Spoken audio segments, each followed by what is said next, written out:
munani waba wafashe aspirine. Kuri uyu wa gatanu abapolisi biganjemo bakuru n'abato basaga 600 bahuriye mu gikorwa cyo gutanga amaraso mu rwego rwo gufasha imbabare ziri hirya no hino mu Rwanda zikeneye amaraso. Iki gikorwa kikaba cyahuriranye n'umunsi w'umuganda rusange mu Rwanda hose. Kuba abapolisi bafashe ya mbere mu gutanga amaraso ngo bifite agaciro gakomeye cyane, dore ko umutekano ujyana n'ubuzima bwiza. Iyi ntambwe ikaba izakangurira abanyarwanda bose gufasha imbabare, bityo abanyarwanda bose bakarushaho kugira ubuzima bwiza.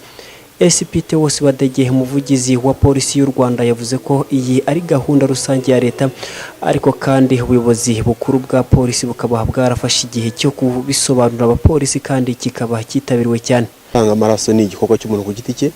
Polisi imaze kumva iyo gahunda yabisobanuriye abapolisi, bibana mahire kuko bihuriranye n'ikindi gikorwa cyiza cy'umuganda. Urabona abapolisi ni benshi barava mu muganda banyura hano, na nyuma y'uyu muhango kandi barakomeza. Tukibaza ko rero ni igikorwa cyiza kandi gisangwe kigaragaza ubwitabire bwa gahunda za leta, yaba polisi nk'urwego cyangwa n'abapolisi ku giti cyabo.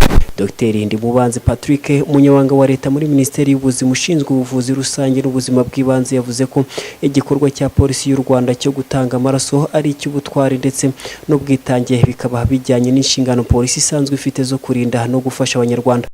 Y'ubuzima ni igikorwa twakira neza, akaba ari igikorwa dushima cyane ubufatanye polisi igaragaje mu gikorwa cy'ubwitange, igikorwa cy'ubutwari, kugira ngo bafashe abarwayi bo kwa muganga bakeneye amaraso.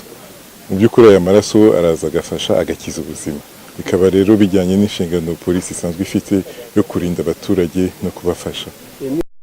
IP Mulisa Steven, umwe mu bapolisi batanze amaraso, ashishikariza abanyarwanda bose kwitabira igikorwa cyo gutanga amaraso kugira ngo barokore ubuzima bw'abanyarwanda bagenzi babo ndetse bose bagira ubuzima bwiza, dore ko nta muntu wakaba yabura amaraso kandi bagenzi be bayafite.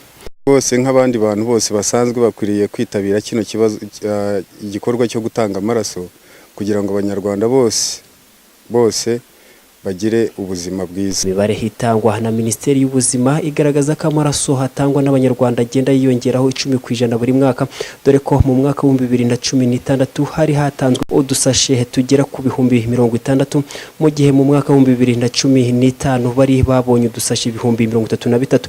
Iyi mibare ikaba igaragaza ko abanyarwanda bageze ku kigero cyiza mu guhindura imyumvire yo gutabara imbabare no gutanga amaraso.